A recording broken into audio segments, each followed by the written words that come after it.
चन्द्रं ब्रजेशरूपेण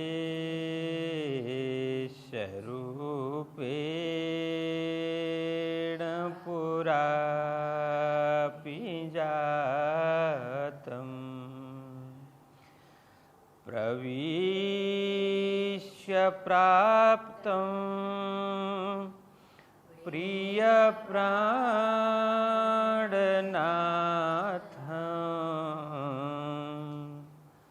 परेशपूर्णं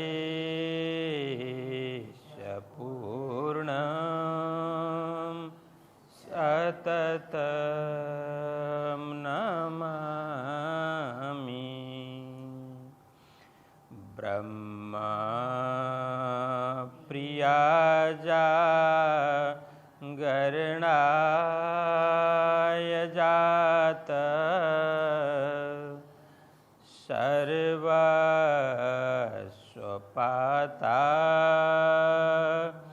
भवसिन्धुत्राता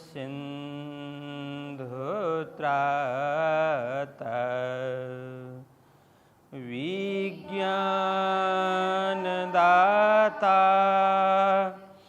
निजधर्मधाता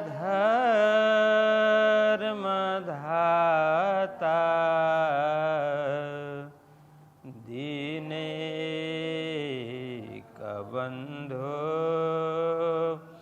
शरणं प्रपद्ये दीनैकबन्धो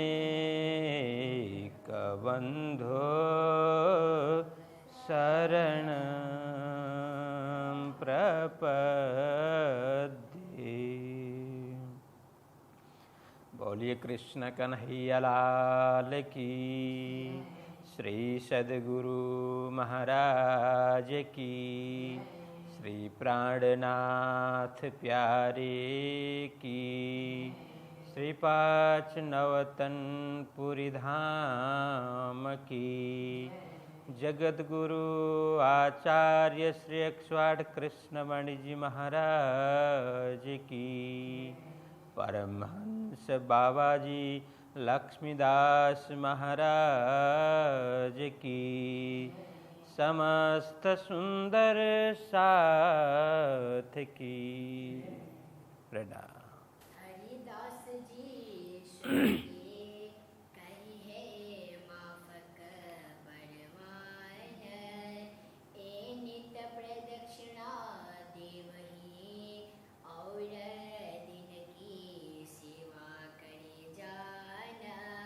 और दिन की सेवा करे जान। बोलिए कृष्ण कन्हैया लाल की। परम आदरणीय धर्मानुरागी सुंदर साथी, आप सभी को प्रेम प्रणाम, शुभ प्रभात। हम सभी स्वामी श्री लालदास जी महाराज कृत वितक का प्रशिक्षण ले रहे हैं। अभी तृतीय प्रकरण चल रहा है। तृतीय प्रकरण की 50वीं चौपाई पर्यंत हम सभी ने कल श्रवण किया। आज उसके आगे का वृत्तांत हम श्रवण करेंगे। तो कल तक उन्होंने किस प्रकार से अपने गुरु स्वामी हरिदास जी महाराज के माध्यम से मंत्र प्राप्त किया, फिर उसके बाद में उनकी दिनचर्या कैसी रही, विवाह का प्रसंग किस प्रकार से संपन्न हुआ, फिर उनकी सेवा में निरंतरता किस प्रकार से बनी रही, ये सभी प्रसंग हम सभी ने कल तक श्रवण किया। आज 51वीं चौपाई है, उसके आगे हम प्रस्थान करेंगे। एक दिवस हरिदास जी थे सेवा में होशियार, आगे श्री देवचंद्र जी बैठे थे खबरदार। अब श्रवण करें, यहाँ क्या कह रहे हैं।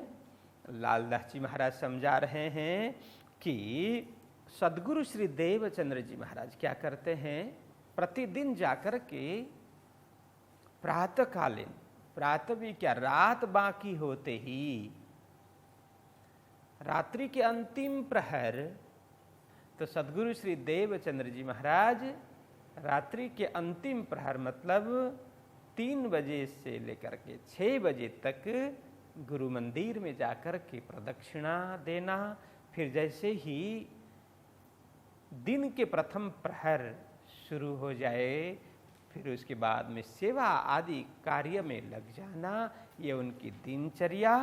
और ये सब कर रहे थे तो नित्य प्रदक्षिणा दे वही और दिन की सेवा करे जान। तो यहाँ तक प्रसंग चला था। तो आज फिर एक दिन की बात है, एक दिवस हरिदास जी थे सेवा में होशियार।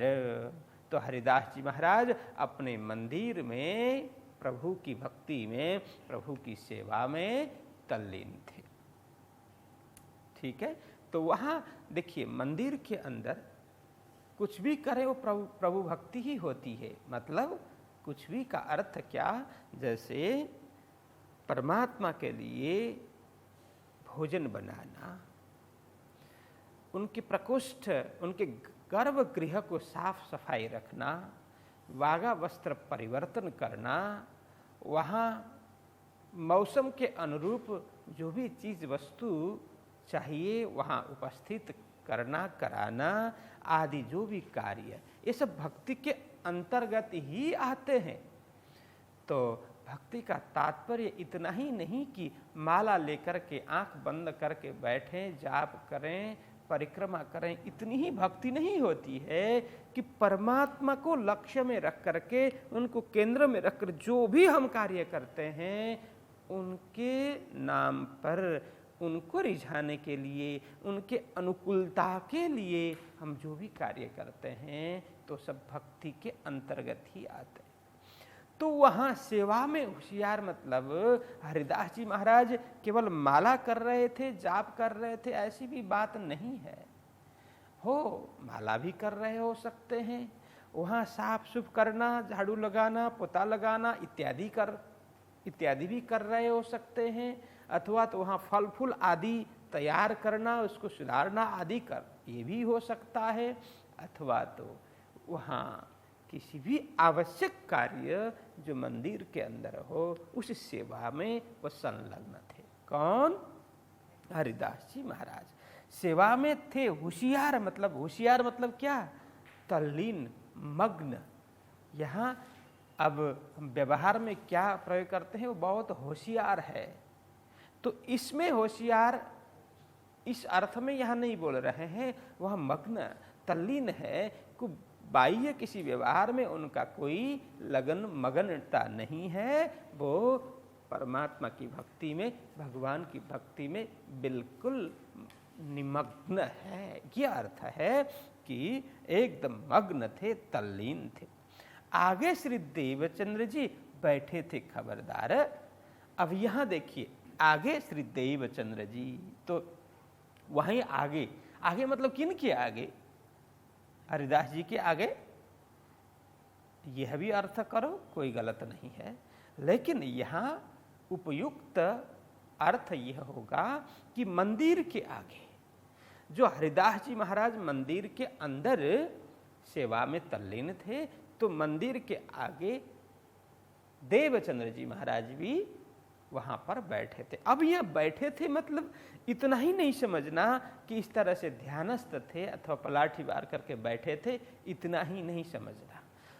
अब यहाँ गुरुजी सेवा कर रहे हैं तो शिष्य का भी कर्तव्य होता है। शिष्य का कर्तव्य क्या है? वो समझदार शिष्य क्या होगा, वो बैठा नहीं रहेगा। अपने गुरुजी, अपने से बड़े लोग वहाँ पर कार्य कर रहे हैं, सेवा कर रहे हैं, तो समझदार व्यक्ति क्या करेगा? तो साथ साथ में तो सामने गुरुजी को बोलेगा कि ये तो मैं करूँगा, आप मुझे ये सेवा प्रदान कीजिए। अथवा तो गुरुजी भी अथवा बड़े लोग साथ में करते हैं तो साथ साथ में सहयोग करते हैं, वहाँ बैठे नहीं रहेंगे। ये शिष्टाचार की बात है, हम सभी को भी ये सीखना आवश्यक है। तो कहीं भी अपने गुरुवर्ग, अपने से बड़े लोग कोई कार्य करते हैं तो हम आराम से देखते हुए रहें, ये शिष्टाचार नहीं है। शिष्टाचार क्या है? या तो हम वो काम मांगें, वो कार्य ये तो मैं करूँगा, मुझे दीजिए, मुझे बताइए किस प्रकार से करना है, तो ये मैं करूँगा। जाकर के विनम्र भाव से ये पूछना चाहिए, बोलना चाहिए। अथवा अब अपने से बड़े लोग बोलेंगे नहीं नहीं ये तो कार्य मैं करूँगा, तो वहाँ सहयोग की भावना होनी चाहिए कि ये मैं सहयोग अवश्य करूँ, लेकिन देखते हुए वहाँ बैठना नहीं चाहिए। शिष्टाचार के कई ऐसी छोटी छोटी चीज़ें होती है जिससे हमारा जीवन निखरता है, जीवन संवरता है। जैसे कोई बड़े लोग आए, हमें फट से उठ खड़ा होना चाहिए। बैठे रहें तो वो जड़ता होती है, वो तो बाहरी जो अध्यात्म के विषय में जिसको ज्ञान नहीं है, धर्म के विषय में जिसको ज्ञान नहीं है, संस्कार के विषय में किसी को भान नहीं है, तो ऐसे लोग करते हैं। बाकी अपने से बड़े आए तो फट से उठ करके खड़ा होना चाहिए, बैठे नहीं रहना चाहिए। और कहीं भी ऐसी सभा में, बड़ों की सभा में, माता पिता हो, गुरुजन हो, बड़े लोग हो, उनके सामने ऐसे पैर से पैर चढ़ा करके कभी नहीं बैठना चाहिए। जैसे वो करते हैं ना, क्या बोलते हैं उसको, ऊपर घुट्टी, हाँ, ऐसे कभी नहीं करना चाहिए। कोई भी हो, वैसे भी ये सब दूसरे लोग हैं तब भी नहीं करना चाहिए हो सके तो, क्योंकि ये शिष्टाचार का भाग नहीं है।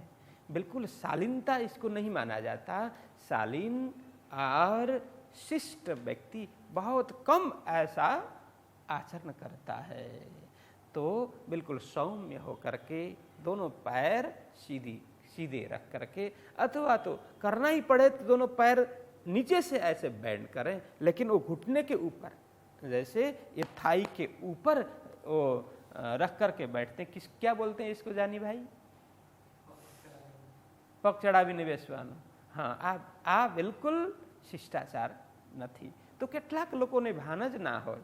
तो एकाध फोटो में मैं देख रहा था, कहीं महाराज श्री कहीं पधरावनी में गए थे, तो वहाँ भी महाराज श्री बीच में बैठे हैं, तो इधर एक भाई इधर एक भाई, दोनों ऐसे पग से पग चढ़ा करके महाराज श्री की तरफ पैर करके बैठे हैं। तो कितना खराब लगता है, बिल्कुल उनको समझ नहीं है। तो हमें अभी से ये समझ रखना चाहिए कि किस तरह से बैठना है, किस तरह से बोलना है, किस तरह से चलना है। शिष्टाचार के अनेक भाग होते हैं। जैसे हम चलते हुए कभी चप्पल की आवाज़ नहीं आनी चाहिए। वो चप्पल घिसते हुए चलते हैं ना, तो बिल्कुल अशिष्ट माना जाता है। चप्पल घिसते हुए कभी नहीं चलना चाहिए।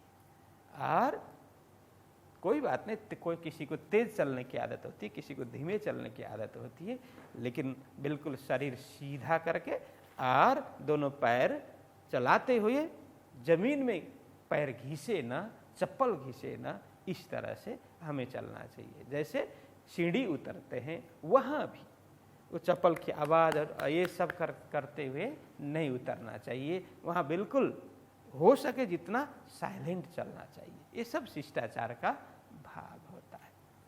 तो ये प्रसंग निकला। तो सतगुरु जी मंदिर के सामने इस तरह से, वो भी खबरदार बैठे थे। खबरदार मतलब क्या है? वो होशियार, मतलब वो मग्न थे, तल्लीन थे। या खबरदार मतलब क्या है?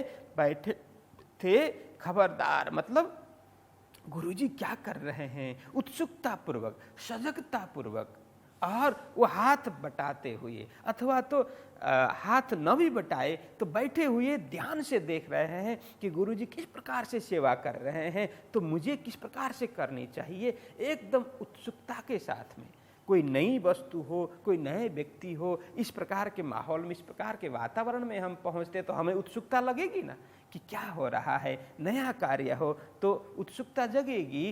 तो यहाँ भी सद्गुरु जी उत्सुकतापूर्वक, खबरदार मतलब उत्सुकतापूर्वक, सजगतापूर्वक वो देख रहे हैं, वहां बैठे हुए हैं। तब एक शख्स को मारा बिच्छू ने जोरा, तिनके आकार में चैतन्य कछु न रहा इस ठौर। अब यह दूसरी चौपाई में क्या बोलते हैं? तब एक शख्स को मारा बिच्छू ने जोरा।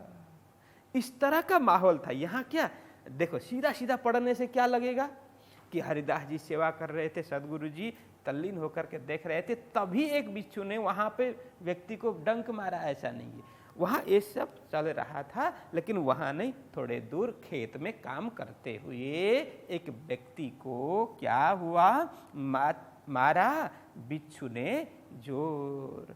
जोर मतलब तीव्र, तीव्रता के साथ में जोर से बिच्छू ने डंक मारा। मारा बिच्छू ने जोर, मारा मतलब डंक मारा, बिच्छू ने तीव्रता के साथ में डंक मारा।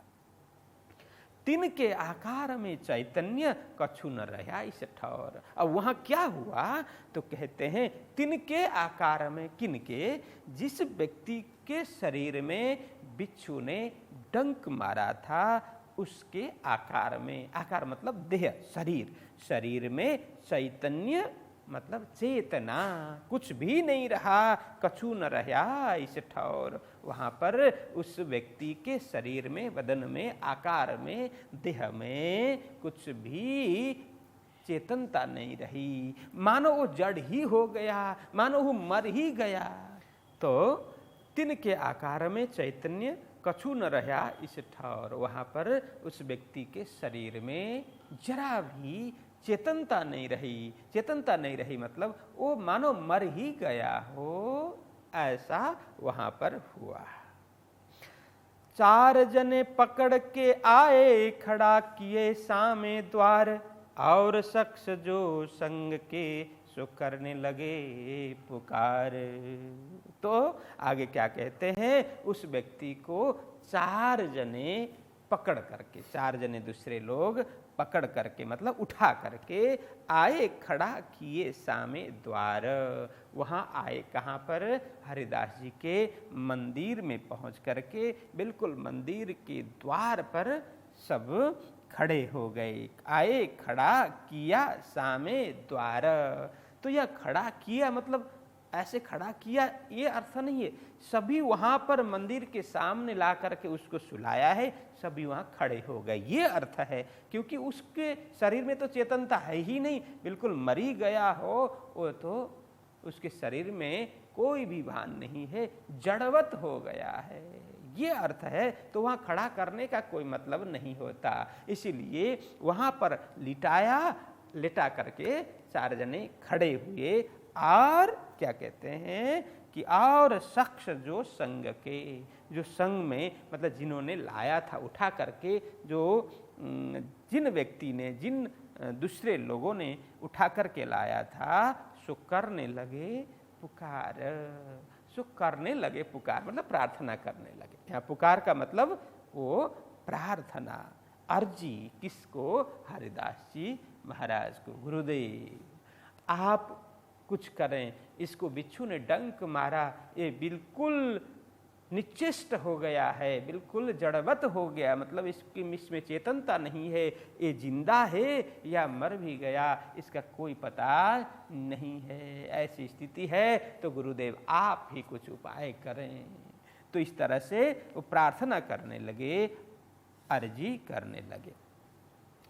आए बाहिर देखिया हरिदास जी न समय, हाथ मूछों फेरते हुआ चैन तिन समय। तो आगे क्या कहते हैं कि उनकी पुकार सुनते हुए, उनकी अर्जी सुनते हुए, तो हरिदास जी वो दरवाजे बाहर आते हैं, मतलब आए बाहर देखिया, जो पुकार करते हुए आवाज सुन करके हरिदास जी फट से बाहर निकले मंदिर के बाहर। हरिदास जी इन समय, उस समय और देख करके अविलंब उन्होंने क्या किया, अपने दाहिना हाथ से दाहिने तरफ की मूछ है उसको ताव देते हुए ऐसे ऐसे मरोड़ते हुए उन्होंने कुछ बोला।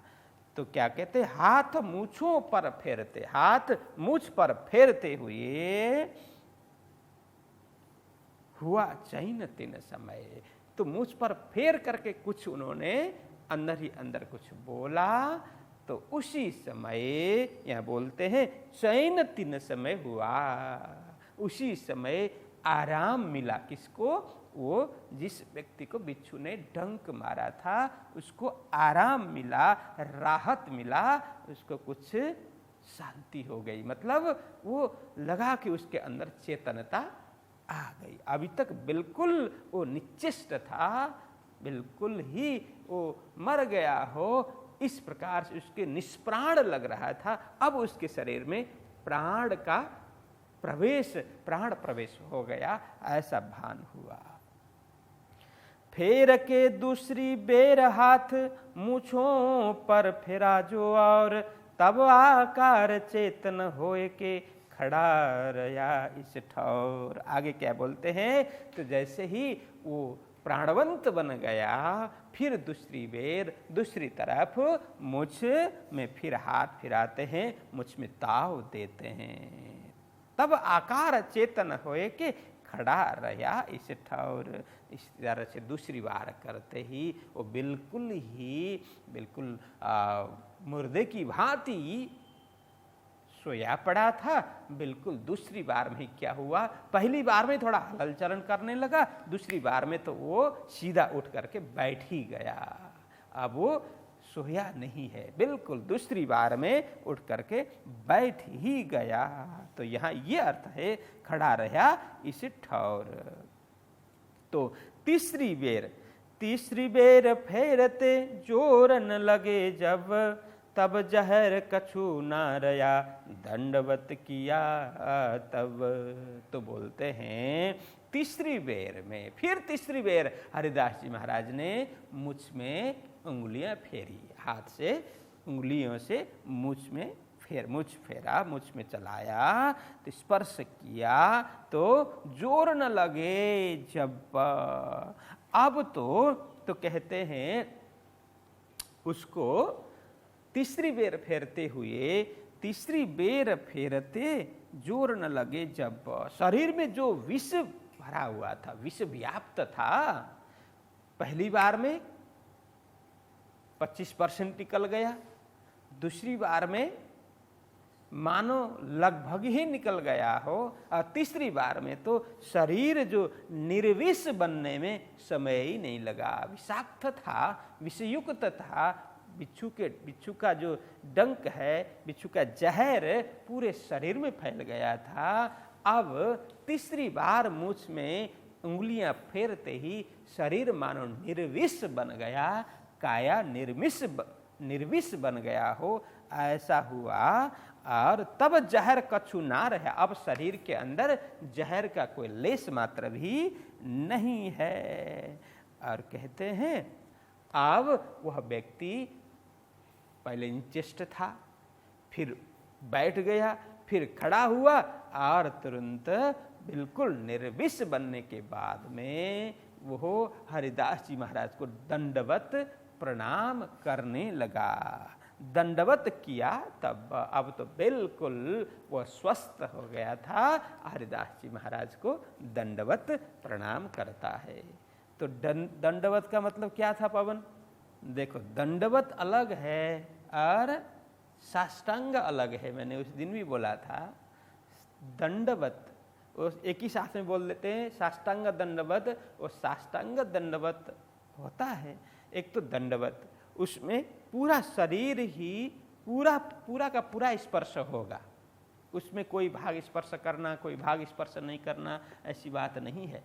लेकिन साष्टांग उसका मतलब है, साष्टांग प्रणाम उसका मतलब है शरीर के केवल 8 अंगों को ही स्पर्श कराया जाएगा भूमि पर, उसको साष्टांग बोलते हैं। 108 साष्टांग उस दिन भी बताया था। तो उस व्यक्ति ने क्या किया? दंडवत प्रणाम किया। हरिदास जी महाराज को। सबों ने सलाम कर स्तुति करी बनाए, जीवदान तुम्हें न दिया तुम्हारी बड़ाई कही न जाए। तो आगे कहते हैं तो उस व्यक्ति ने तो दंडवत किया ही, फिर उसके साथ साथ में दूसरे व्यक्ति ने भी क्या किया, सबों ने सलाम कर रहा, सबों ने सलाम कर रहा, मतलब यह सलाम कर रहा। सलाम तो कौन करता है, मुसलमान लोग, ठीक है। तो यह सलाम का अर्थ अभिवादन करना है, नमन करना है, प्रणाम करना है, ठीक है। तो ये सलाम का ये अर्थ है। तो विशेष करके सलाम शब्द वो मुसलमान लोग प्रयोग करते हैं, लेकिन यहाँ सलाम का अर्थ है अभिवादन करना, नमन करना, प्रणाम करना, नमस्कार करना आदि, ये अर्थ में है। सबों ने अभिवादन किया, सब ने नमन प्रणाम किया, स्तुति करी बनाई, बड़ाई की। स्तुति मतलब बड़ाई की, महिमा की, प्रशंसा की। किन की, हरिदास जी महाराज को खूब हृदय पूर्वक। या बनाए मतलब बनावटी के भाव में नहीं है, बनावटी प्रार्थना की ऐसी भाव नहीं है, ऐसा भाव नहीं है, ऐसा अर्थ नहीं है। स्तुति करी बनाए मतलब हृदय को भाव विभोर बनाते हुए, हृदय को प्रफुल्लित बनाते हुए उन्होंने स्तुति की, मतलब प्रार्थना की, महिमा की, उनके गुणगान गाए। यहाँ स्तुति मतलब गुणगान गाना। कैसे, हे गुरुदेव आप धन्य हैं, क्योंकि आपके कारण से यह व्यक्ति जीवित रहा। यदि आप नहीं होते तो ये मर ही गया था, ये जीवित नहीं रहता। आपने इसको तो जीवन दान दे दिया। धन्य हो गुरुजी, आप धन्य हो। इस तरह से अपनी भावना के अनुरूप हृदय को भावपूर्ण बना करके उन्होंने स्तुति की, महिमा गायन की, उनके गुणगान किए, यह भाव है। तो जीवदान तुम इन्हें दिया, तुम्हारी बड़ाई कही न जाए। आपने तो इसको जीवदान ही दे दिया। ये तो इसके शरीर में से जीव निकल ही गया था, ये तो मर ही गया था, किंतु गुरुदेव आप हैं ऐसे समर्थ, तो आपने इसको जीवन दान दिया, जीव दान दिया, तुम्हारी बड़ाई कही न जाए। आपकी जो महानता है इसके विषय में क्या कहें, इसकी बड़ाई हम नहीं कर सकते, महिमा नहीं गा सकते। आपका गुणगान कितना करें, हमसे ये होगा नहीं।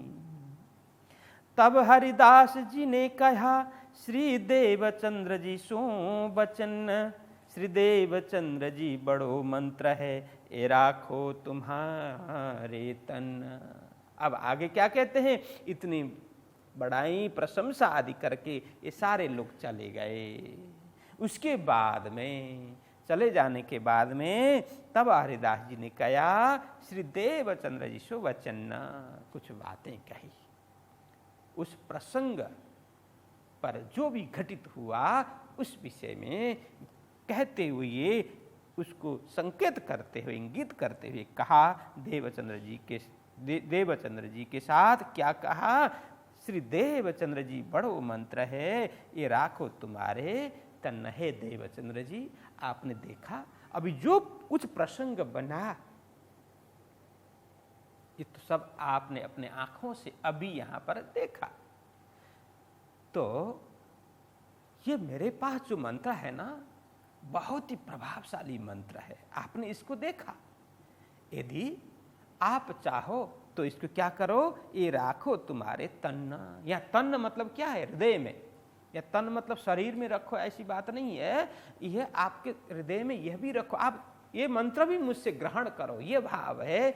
यह मंत्र भी मुझसे ले लो, क्योंकि ये देखो श्री देवचंद्र जी बड़ो मंत्र है। ये बड़ो मंत्र मतलब क्या है, लंबा। क्या अर्थ है बड़ो का मतलब, हाँ, बड़े ही प्रभावशाली यह मंत्र है। तो महत्वपूर्ण मंत्र है, प्रभावशाली मंत्र है, एक कारगर मंत्र है। इसलिए यह मंत्र भी आप ग्रहण कर लो, आप याद कर लो, क्योंकि इससे बड़ा काम होने वाला है। ये अर्थ है। जो एक घड़ी फुर्सत न होती मंत्र कहने में, तो प्राण न रहते इनके, होता सो उपकार इनसे। तो कहते हैं देवचंद्र जी, जो एक घड़ी फुर्सत न होती मंत्र कहने में, यदि वो व्यक्ति आया, व्यक्ति को लाया गया और यहाँ पर यदि उनको आने में अथवा तो मेरे द्वारा उसको मंत्र देने में अथवा उसको मंत्र के द्वारा उपचार करने में जरा भी विलंब होता, जरा भी देरी होती, तो जो एक घड़ी फुर्सत, एक घड़ी भी विलंब होता, न होती मंत्र कहने में, यदि मंत्र कहने में एक घड़ी भी विलंब होता तो क्या होता, तो प्राण न रहते इनके, उस व्यक्ति का प्राण तो निकल ही गया था, वो बचने वाला नहीं था। तो होता ऐसो उपकार इनसे, तो ऐसा मंत्र मैंने उसके ऊपर मंत्र फूंकते ही क्या हुआ, वो जीवित हुआ, वो जागृत हुआ, उसका जीवन बच गया। तो देवचंद्र जी आप इस मंत्र को धारण करो, क्यों, क्योंकि होता ऐसो उपकार इनसे, इस प्रकार का महान उपकार ये इस मंत्र के द्वारा ये होता है, आपने प्रत्यक्ष अपनी आंखों से देखा। तो कहते हैं तब श्री देवचंद्र जी ने कहा, हरिदास जी सुनो तुम, हमको मंत्र जो तुम दियो, सो हृदय राखे हम।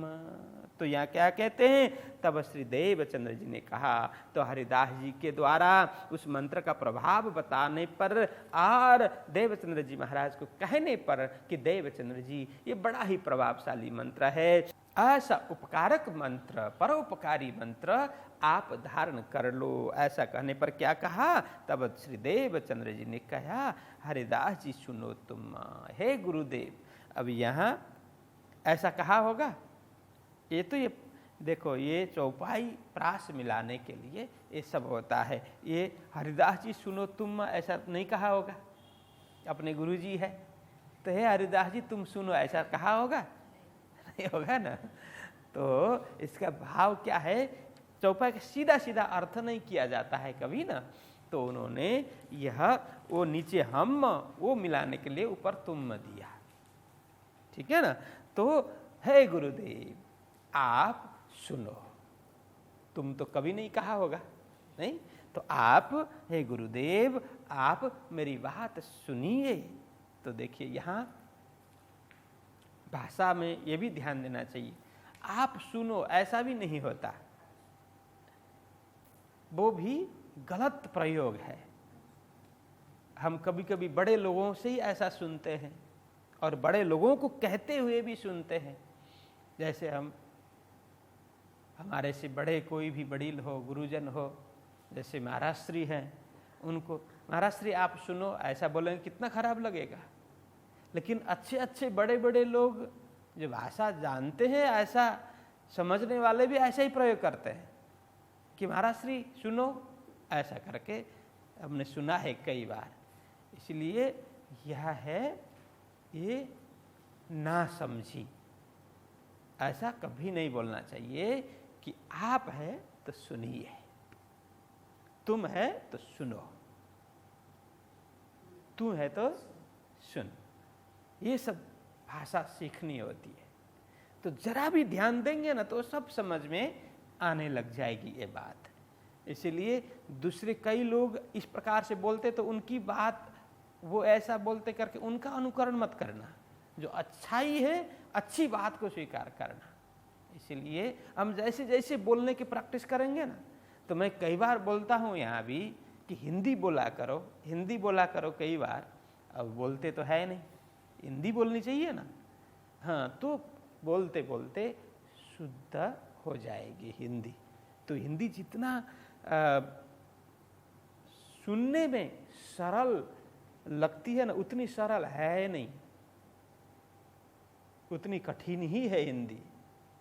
तो इसीलिए हम प्रैक्टिस करें, हम अभ्यास करें, हिंदी में ही बोलने का रखें, तो हमारी हिंदी अच्छी होने लग जाएगी, धीरे धीरे धीरे अच्छी होगी। तो यहाँ कहते हैं, हे गुरुदेव आप मेरी बात सुने। तो क्या क्या बता रहे हैं? तो हमको मंत्र जो तुम दियो सो हृदय राखे हम। आपने जो मंत्र मुझे पूर्व में ही दिया है, मतलब पहले ही जो दिया है, जो मंत्र प्रदान किया है, सो हृदय राखे हम। उस मंत्र को हमने अपने हृदय में धारण कर लिया है, उसको हृदय में बैठाया है, धारण कर लिया है। सो यह मंत्र कैसा है, जो लाख बिच्छू का दुख सो जन्म और मरण का छुड़ाए के देवे सुखा।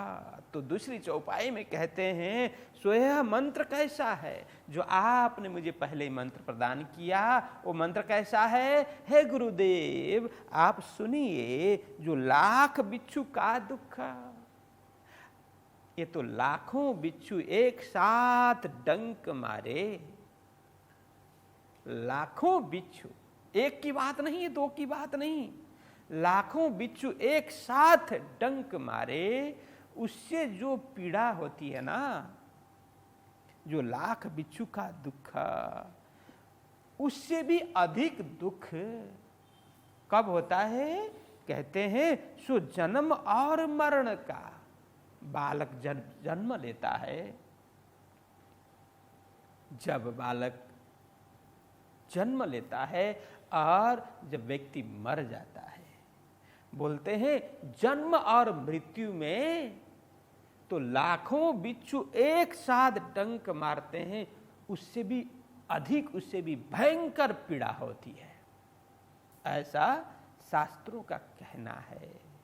हम प्रसव पीड़ा, जो माता को प्रसव पीड़ा होती है वो माता जानती है, और देखने वाले लोग थोड़ा बहुत अनुभव कर सकते हैं।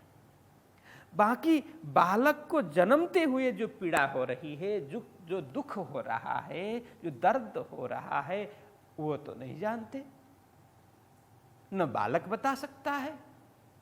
लेकिन जो योगाभ्यासी होते हैं, महान योगी होते हैं, ये सब अपने जीवन को समझने वाले, जन्म के क्षण को समझने वाले, मृत्यु को जानने वाले, पूर्व जन्म को जानने वाले, और आगामी जन्म के लिए भी वो सब, आगामी जन्म किस प्रकार से होगा, कहाँ पर होगा, ये सब समझने वाले लोग ये जानते हैं कि जन्म होते हुए माता को जितनी पीड़ा होती है, उससे बोलते हैं कि 100 गुना अधिक बालक को पीड़ा होती है, बालक को दर्द होता है।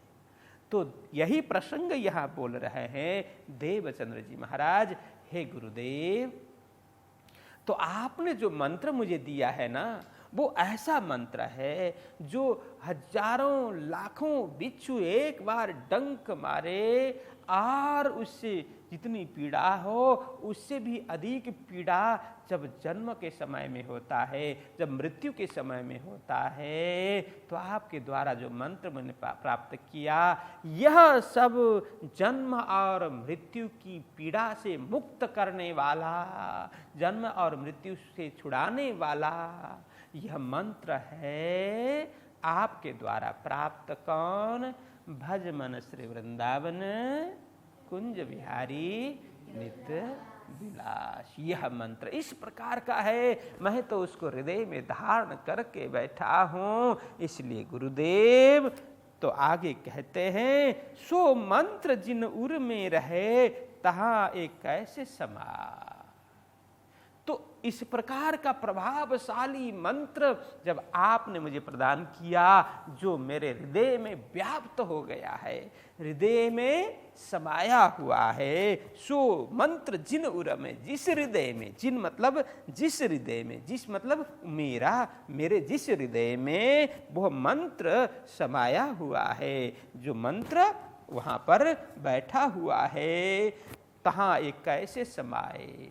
अब यह दूसरा मंत्र तो बोलते हैं जो मंत्र आपने मुझे प्रदान किया वो मेरे हृदय में बिल्कुल ही व्याप्त है, प्रकाशित कर रहा है हृदय को।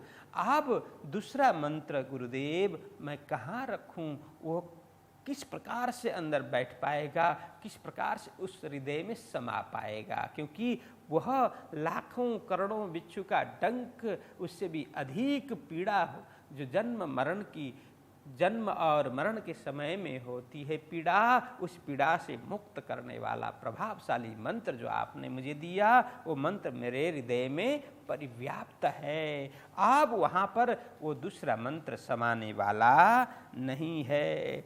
तब हरिदास जी रीझ के सिफत करी बना। बस इतना सुनना था। हरिदास जी महाराज बड़े प्रसन्न हो गए। रीझ के मतलब प्रसन्न होकर के, खुश होकर के सिफत करी बना। सिफत मतलब प्रशंसा। तो हरिदास जी महाराज ने देवचंद्र जी महाराज की प्रशंसा की, खूब प्रशंसा की। तो शिष्य हो तो इस प्रकार का समझदार, अरे देवचंद्र जी, वो प्रशंसा भी आगे हम सुनेंगे। तो वो कहते हैं, हे देवचंद्र जी, ये बुद्धि हम में नहीं लगा रहा, जो वचन तुम कहते हो सो हम में नहीं विचार। तो कहते हैं, हे देवचंद्र जी, यह बुद्धि जो आपने जो बात कही ना, यह बुद्धिशाली बात, जो तर्क संगत बात, उच्च बात हम में नहीं लगा रहा मतलब किंचित मात्र, रंचक मात्र, जरा सा भी हम में नहीं, मेरे में नहीं है। जो वचन तुम कहते हो सो हम में नहीं विचार। जो आपने जो बात कही ना, वो बात, इस प्रकार की बात, इस प्रकार की भावना, इस प्रकार की बुद्धि मेधा मेरे में नहीं है। बिल्कुल यह विचार मेरे में तो था ही नहीं। तो इस प्रकार से वो प्रशंसा करते हैं, आप कितने समझदार हैं, कितना मतलब यह इस जीवन को समझते हैं। आप दोनों मंत्र का भेद किस प्रकार से करते हैं, मतलब आप इस देह के पीछे, देह के कल्याण के लिए आप कुछ नहीं करते, मात्र आत्मकल्याण की भावना, आत्मकल्याण की दृष्टि आप में है। इसलिए वो प्रभावशाली मंत्र के विषय में आपने जो गंभीर बात कही, जो रहस्यपूर्ण बात कही, ऐसी बात तो मेरे हृदय में आज तक आई नहीं थी। ऐसा विचार तो मेरे में भी कभी प्रकट नहीं हुए थे। ये भाव है। इन भात कई बितकें भई माहे भूज नगर, श्री देवचंद्र जी सेवा करे पड़े न काहू खबर। तो कहते हैं, इस प्रकार कई बितकें, कई वृतांत, कई प्रसंग भई माहे भूज नगर में इस प्रकार के अनेक प्रसंग हुए। उन प्रसंग के कितने वर्णन, प्रसंग कितना मैं लूं, तो बोलते हैं मैंने कुछ विशेष प्रसंग ही आप लोगों के समक्ष में प्रस्तुत किया। ऐसे प्रसंग तो कई बने, इन भात के कई बितके, कई प्रसंग वहां बने, कई वृतांत, कई घटना घटित हुई। श्री देवचंद्र जी सेवा करें पढ़े न काहू खबर। इस प्रकार से वहाँ देवचंद्र जी महाराज खूब सेवा में तल्लीन हैं। गुरु जी की सेवा में, परमात्मा की सेवा में खूब तल्लीनता पूर्वक, मगनता पूर्वक सेवा कर रहे हैं। पड़े न काहू खबर, लेकिन वहाँ ढिंडोरा नहीं पीटते। मैं ऐसी सेवा कर रहा हूँ, मैं ऐसा कार्य कर रहा हूँ। न उनको उस कार्य के करने पर अभिमान है, न कुछ। वो अपना सौभाग्य मानते हैं कि मुझे सेवा का अवसर मिल रहा है, ये मेरे लिए सौभाग्य की बात है। गुपचुप करते हैं, चुपचाप करते हैं, किसी को बताते नहीं हैं। अपने हृदय से, अपने भावना पूर्वक होकर के बताते हैं, गोप्य रूप से बताते हैं, सेवा करते हैं, गोप्य रखते हैं, सेवा कार्य को किसी को बताते नहीं हैं। यह भाव है। एक दिन फिरते घर को देखे झरोखे पर, देखा श्री देवचंद्र जी को फिरते बुलाए लिए ऊपर। फिर एक दिन हरिदास जी ने क्या देखा देवचंद्र जी महाराज को अपने घर के चारों ओर प्रदक्षिणा करते हुए, घूमते हुए देखा। तो बोलते हैं एक दिन फिरते घर का चक्कर लगाते हुए देखा, देखे झरोखे पर, तो ऊपर झरोखे से मतलब वो बारी से, खिड़की से फिर देखा देवचंद्र जी महाराज को। देखा श्री देवचंद्र जी को फिरते बुलाए ऊपर, घूमते हुए देवचंद्र जी को जैसे ही देखा उन्होंने तुरंत ऊपर बुला लिया हरिदास जी महाराज ने। तो क्या कहते हैं आगे, मैं जानिया तुम एक दिन भूल के रात को आए, ये तो नित फिरत हो मैं ये मेहनत सही न जाए। अब क्या कहते हैं कि हे देवचंद्र जी, मैं जानिया तुम एक दिन, पहले एक प्रसंग बना था, आपको मैंने पूछा था क्यों आए इस समय, रात के समय में, तब आपने क्या बोला था, हे गुरुदेव मुझे समय का भान नहीं रहा, मुझे लगा था कि दिन उग गया होगा, इसीलिए मैं जल्दी जल्दी यहाँ पहुँचा, ये मेरे समय का भान न रहने के कारण ये सब हुआ, आपने बताया था। लेकिन आज फिर मैं देख रहा हूँ, मैं जानिया तुम एक दिन, मैंने तो पहले एक दिन समझ करके तुमने जो बात कही उसके ऊपर भरोसा किया था, विश्वास किया था, तुम भूल के रात को आए, भूल बस समय पता न चलने के कारण तुम रात को यहाँ पहुँचे, ये तो नित फिरत हो। अब मुझे पता चला तुम एक दिन भूलवश नहीं आए, समय पता न चलने के कारण नहीं आए, ये तो नित फिरत हो। तुम तो नित्य प्रति प्रत्येक दिन यहाँ आकर के इस तरह से प्रदक्षिणा करते हो, इस तरह से परिक्रमा करते हो, मैं ये मेहनत सही न जाए, मैं तुम्हारे द्वारा, ये शिष्य है ना इसलिए वहाँ तुम शब्द प्रयोग करेंगे, मैं ये मेहनत सही न जाए, इसलिए मैं तुम्हारी इस प्रकार की सेवा, इस प्रकार का मेहनत, यहाँ यह मेहनत का मतलब परिश्रम, सेवा में परिश्रम पूर्वक इस तरह से सेवा करना मेरे द्वारा सहन नहीं होगा, मैं सह नहीं पाऊंगा।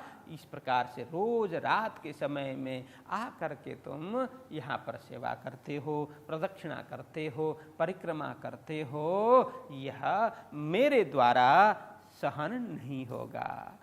तुम मोसो कहा कहते हो, क्या मांगत हो मुझसे, मोसो तुम कह देओ, वो मैं देऊं तुम्हें। आगे कहते हैं तुम मोसो कहा कहते हो, यहाँ देखो ये थोड़ा समझने जैसा है, तुम मोसो कहा कहत हो, यहाँ क्या कहते हो, मतलब ये कहा ही नहीं है, देवचंद्र जी महाराज ने तो कुछ कहा ही नहीं है ना, वो मुख से कहने में विश्वास नहीं करते हैं, वो एक कार्य करने में विश्वास करते हैं। दुनिया में दो प्रकार के लोग होते हैं, एक तो बोलने में विश्वास रखते हैं, एक करने में विश्वास रखते हैं। जो हमारा जीवन है बोलने से अधिक करने में लगाना चाहिए, जो कार्य के द्वारा हमारा जीवन दर्शन हो, यही सच्चा दर्शन होता है।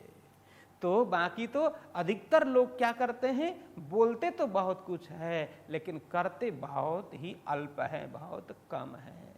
अब देवचंद्र जी महाराज यहाँ बता रहे हैं, देवचंद्र जी महाराज के लिए वो यहाँ प्रसंग है, वो बोलने में, बताने में बहुत कम विश्वास रखते हैं, वो कार्य करने में, व्यवहार रखने में, सेवा करने में, अपना कर्तव्य धर्म निभाने में अधिक विश्वास रखते हैं। इसीलिए अब यहाँ तो देवचंद्र जी महाराज कुछ कह ही नहीं रहे हैं, फिर भी यहाँ का तुम मोसो कहा कहते हो, कहता हो मतलब तुम यहाँ क्या चाहते हो, यहाँ चाहत के अर्थ में है, तुम क्या चाहते हो, तुम्हारी अभिलाषा क्या है, तुम्हारी मांग क्या है।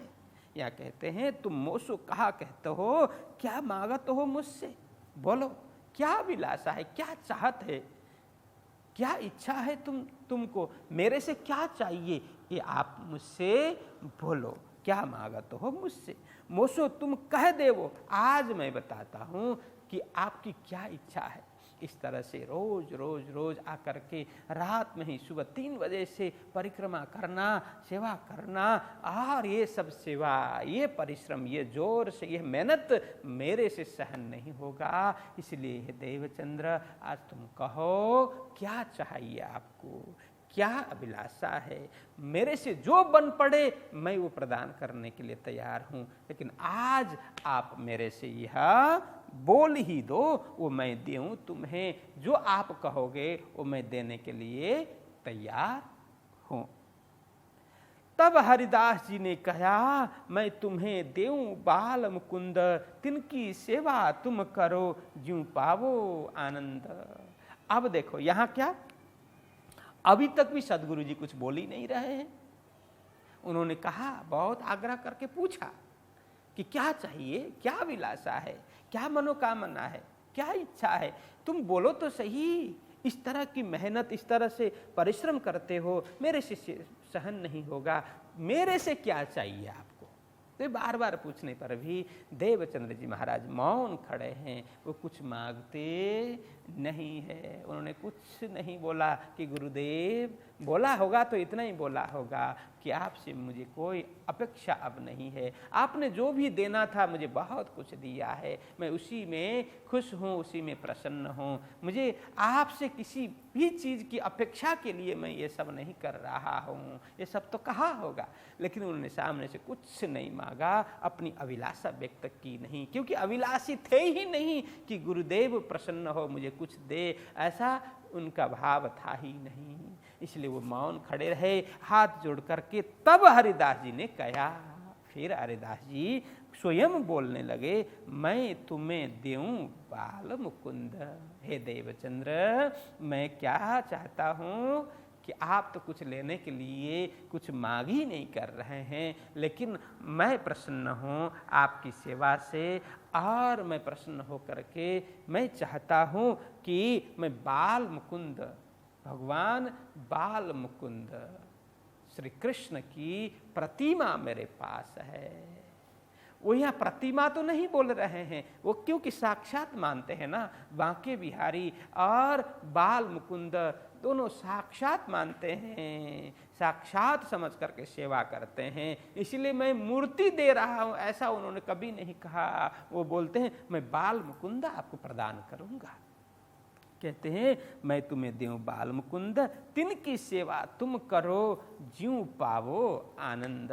मेरी अब ऐसी धारणा है, ऐसी इच्छा है कि देवचंद्र जी आपको मैं मेरे मंदिर में, एक तो बांके बिहारी जी विराजमान हैं, दूसरे कौन, बाल मुकुंद जी विराजमान हैं, तो बाल मुकुंद जी आपको प्रदान करूं, आप अपने घर में ले जाइए और वहाँ पर खूब भजन कीजिए, खूब भक्ति कीजिए, खूब सेवा कीजिए, जितना समय व्यतीत करना हो कीजिए, सुबह से शाम तक कीजिए, शाम से सुबह तक कीजिए, इसमें मुझे कोई परेशानी नहीं है। लेकिन आप घर को छोड़ करके सुबह सुबह रात के समय में यहाँ पहुँचें और यहाँ प्रदक्षिणा करें, सुबह होकर के फिर सेवा में लगें, झाड़ू करना, पोता लगाना, वस्त्र वासन आदि साफ करना, इस तरह से पूरे दिन आप इस तरह से मेहनत करते हैं, ये मेरे से सहन नहीं होगा। इसलिए आपको मैं भगवान बाल मुकुंद प्रदान करने की मेरी भावना है। आप उनको अपने घर में पधराएं भव्यता के साथ में, और वहाँ सेवा करें, भजन करें, भक्ति करें। यह कहा कि इन्होंने हरिदास जी महाराज ने। तो कहते हैं ज्यों पावो आनंद, तो आपको जिस प्रकार से आनंद हो, यहाँ कहने का मतलब आप सुबह सुबह दौड़ के यहाँ आते हैं, यहाँ 2-3 घंटे परिक्रमा करना, फिर 2-3 घंटे सेवा करना आदि करते हैं, इसलिए यह जोर, यह मेहनत, यह परिश्रम मेरे से सहन नहीं होगा। मैं बाल मुकुंद प्रदान करूँगा, उनको घर में ले जाइए, आपको जिस प्रकार से आनंद मिले, जितना भी प्रहर आप सेवा में लगाएं, जैसा आप चाहते हैं, जिस प्रकार से आपके हृदय को आनंद प्राप्त हो उसी प्रकार से आप सेवा करें। यह भाव है, ज्यों पावो आनंद, जैसे आप आनंदित हो, जैसे आप मग्न हो, उस हिसाब से आप भगवान बाल मुकुंद की सेवा अपने घर में करें। तो कहते हैं तब श्री देवचंद्र जी ने कहा, जो आज्ञा तुम्हारी हो सोई हमें करनी, करें सेवा जो सोए। तब श्री देवचंद्र जी ने कहा। इतने कहने पर कब हरिदास जी महाराज के द्वारा बाल मुकुंद जी देने की बात करने पर देवचंद्र जी महाराज ने कहा, विनम्र होकर के कहा, जो आज्ञा तुम्हारी हो हे गुरुदेव, जैसी आपकी आज्ञा, आप जैसा चाहते हैं। तो आगे कहते हैं, सोई हमें करनी, आप जिस प्रकार से आदेश करो, आपकी आज्ञा मुजब ही हमें कार्य करना है। आपकी आज्ञा को छोड़ करके जरा भी हम विचलित नहीं होंगे। आपकी आज्ञा का पूर्ण रूप से 100% हम पालन करेंगे, उसी हिसाब से हम कार्य करेंगे। बोलते हैं सोई हमें करनी, करें, सोई हमें करनी, वही कार्य करना है। कौन सा कार्य? जैसी आपकी आज्ञा होगी उसी प्रकार का कार्य हमें करना है। करें सेवा जो सो, आप जैसा हमें आदेश करें, आज्ञा करें, मार्गदर्शन करें, उसी हिसाब से हमारा कार्य होगा, उसी प्रकार से हमारी भावना रहेगी, हम उसी प्रकार से सेवा करेंगे। करें सेवा जो सोए, जो सोए मतलब जो आप प्रदान करेंगे। क्या प्रदान कर रहे हैं? बाल मुकुंद भगवान प्रदान कर रहे हैं। जो सोए मतलब जो आप प्रदान करेंगे वही, मतलब बाल मुकुंद भगवान की सेवा हम खूब निष्ठा के साथ करेंगे। आपकी आज्ञा, आपका आदेश मुजब ही हम उनकी सेवा करेंगे। तो आगे कहते हैं, श्री महामती कहे ऐ साथ जी, यह बितक भूज नगर, आगे इनके और कहों बीतक पहचान पर। तो लालदास जी महाराज कहते हैं कि हे सुंदर साथ जी, यह बीतक भूज नगर, यह वृतांत है, यह बीतक है, यह प्रसंग है भूज नगर का। आगे इनके और कहूँ, यह भूज नगर अभी तक का जो प्रसंग है इतना है, और काफ़ी कुछ आगे भी घटना है भूज नगर की घटना। वो सारी घटना मैं आप लोगों के समक्ष प्रस्तुत करने वाला हूँ, वर्णन करने वाला हूँ। आगे इनके और कहूँ, इनके मतलब देवचंद्र जी महाराज के प्रसंग जो भूज नगर में घटित हुए वो सब मैं कहूँगा। उसमें विशेष करके बीतक पहचान पर कई प्रसंग है, उसमें विशेष करके पहचान पर मतलब किसके पहचान? देवचंद्र जी महाराज के स्वरूप पहचान। यहाँ अब बाल मुकुंद जी भगवान क्या करते हैं? श्री देवचंद्र जी महाराज के स्वरूप के विषय में परिचय करा देते हैं। हरिदास जी महाराज को यह प्रसंग बोल रहे हैं, बीतक पहचान पर। देवचंद्र जी महाराज के स्वरूप पहचान, स्वरूप परिचय के प्रसंग मैं आगे वर्णन करने वाला हूँ। आप सभी सजग होकर के ये सब सुनेंगे। इस तरह से अब लालदास जी महाराज यहाँ तृतीय प्रकरण पूरा करते हैं। अब चतुर्थ प्रकरण हम कल से प्रवेश करेंगे। चतुर्थ प्रकरण में तो किस तरह से भगवान बाल मुकुंद श्री देवचंद्र जी महाराज के स्वरूप को परिचय करा देते हैं, पहचान करा देते हैं। हरिदास जी महाराज को किस प्रकार से सद्गुरु जी सेवा करते हैं, क्या क्या घटना घटती है, क्या क्या लीलाएं होती हैं, वो सब प्रसंग हम आगामी दिनों में श्रवण करेंगे। अभी के लिए इतना ही। बोलो कृष्ण कन्हैया लाल की।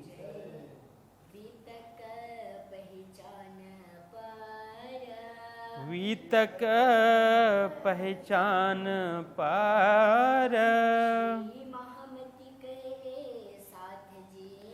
श्री महामती कहे साथ जी, यह वितक भुज नगर, आगे इनके और कहूँ, वितक पहचान पर, वितक पहचान पर।